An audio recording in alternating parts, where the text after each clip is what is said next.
Selamat siang jemaat sekalian yang dikasihi Tuhan Yesus. Saya berdoa dan berharap Anda semua selalu sehat dan dalam berkah Tuhan. Sebelum kita memulai renungan hari ini, marilah kita berdoa terlebih dahulu.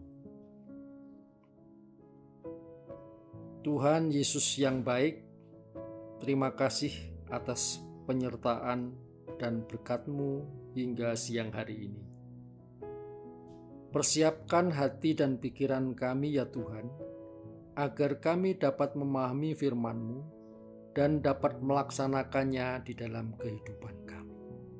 Di dalam nama Tuhan Yesus, kami berdoa serta mengucap syukur. Amin. Jemaat sekalian, ayat renungan kita hari ini terdapat di dalam Mazmur pasal 90 ayat 12 yang tertulis demikian.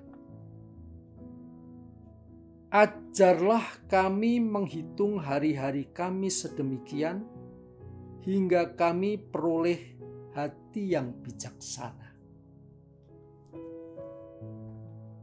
Jemaat sekalian, perihal pandemi COVID-19 hingga sekarang masih melanda sebagian wilayah di Indonesia. Bahkan di dunia. Ada yang menyebutnya itu fakta, ada pula yang menyatakan itu hoax. Ada yang merasa virus corona itu tidak ada dan aman-aman saja. Tapi ada pula yang sangat takut terpapar sehingga lebih banyak mengurung diri di rumah. Ada yang pergi kemana-mana tetap sehat atau merasa sehat. Namun ada yang membatasi diri pergi keluar rumah. Tidak akan pergi kalau tidak penting sekali, tetapi malah terpapar. Berita di medsos pun banyak sekali yang simpang siur. Sungguh sangat membingungkan. Jemaat sekalian yang dikasihi Tuhan Yesus Kristus, jika kita kilas balik ke peristiwa saat pertama kali terdeteksi adanya 2 warga Indonesia yang terpapar COVID-19, yakni tanggal 2 Maret 2020. Kemudian pemerintah mengumumkan secara resmi PSBB pada tanggal 15 Maret. Itu artinya sampai hari ini kita sudah menjalaninya selama 443 hari. 443 hari.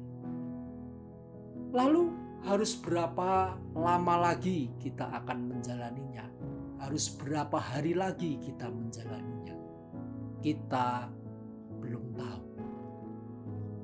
Nah, selama 442 hari sampai kemarin, apa saja yang telah kita lakukan baik secara pribadi, bersama keluarga, atau dengan orang lain? Pasti di antara kita sudah ada yang mulai bekerja meskipun belum seperti biasanya. Atau mungkin ada yang sudah setiap hari harus keluar rumah karena kita sebagai tulang punggung ekonomi keluarga. Kalau kita tidak keluar rumah untuk menjalankan usaha kita, bisa-bisa asap dapur tidak ngebul. Atau masih ada juga yang sebagian besar waktunya di rumah saja. Karena justru atasan di tempat kita bekerja melarang kita datang ke kantor. Untuk kita yang berstatus siswa, yang saya amati sebagian besar masih belajar dari rumah. Yang paling berat mungkin justru kita yang berstatus sebagai ibu rumah tangga karena pekerjaannya menjadi semakin banyak. Tanpa harus dijelaskan lebih lanjut, saya yakin pekerjaan beliau-beliau lebih banyak. Jemaat sekalian yang terkasih, di dalam kita menjalankan semua aktivitas kita sampai kemarin, adakah kita melihatnya sebagai hari-hari yang selalu baru, yang penuh harapan atau hari-hari yang membosankan? Apakah hari-hari yang telah kita lalui membuat kita semakin bijak atau justru sebaliknya? Apapun itu, semuanya sudah berlalu. Hari-hari itu sudah menjadi sejarah kita, menjadi masa lalu kita. Tentang hari-hari, di Alkitab tepatnya di Mazmur 90 ayat 12, Musa melantunkan doa kepada Tuhan. Ajarlah kami menghitung hari-hari kami sedemikian hingga kami beroleh hati yang bijaksana. Ya, Musa memohon kepada Tuhan Sang Penguasa waktu agar dirinya diberi hati yang bijaksana sehingga dia dimampukan untuk memperhatikan, mencermati hari demi hari dengan penuh kesungguhan, agar tidak ada satu hari pun yang dilewatinya dengan serampangan, dengan seenaknya sendiri. Bagaimana dengan kita? Apakah kita juga akan melantunkan doa yang sama? Jemaat yang terkasih, alangkah eloknya jika doa yang kita lantunkan sama dengan doa yang dilantunkan oleh Musa. Setiap kita yang dianugerahi dengan begitu banyak talenta, bakat, potensi, kebisaan, hendaknya tidak mengabaikan hari yang sudah kita jalani dan sedang kita jalani. Karena kita tidak pernah tahu apakah masih ada kesempatan bagi kita untuk menjumpai hari esok. Tidak hanya itu, jemaat terkasih. Hari atau waktu bagi kita sebagai orang Kristiani adalah untuk berjaga-jaga. Seperti dinyatakan oleh Rasul Paulus kepada jemaat di Efesus demikian.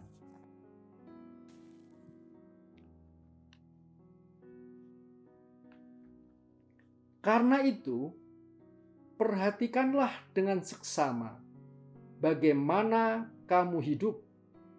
Janganlah seperti orang bebal, tetapi seperti orang arif. Dan pergunakanlah waktu yang ada, karena hari-hari ini adalah jahat.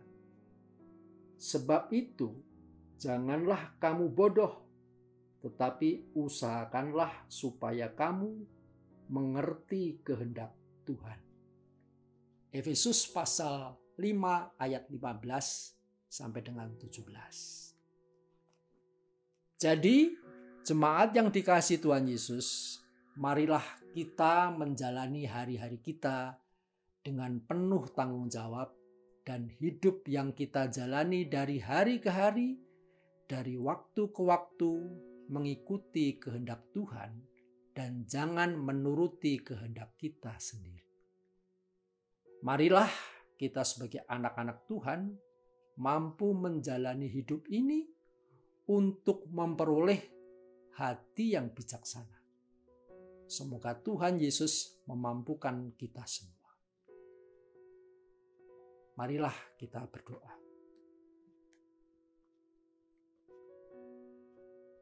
Bapa kami yang di surga, Bapa di dalam nama Tuhan Yesus Kristus, terima kasih atas renungan dan firman-Mu pada siang hari ini, yang mengajarkan kepada kami bahwa semua hari, segala waktu yang kami jalani harus kami pertanggungjawabkan.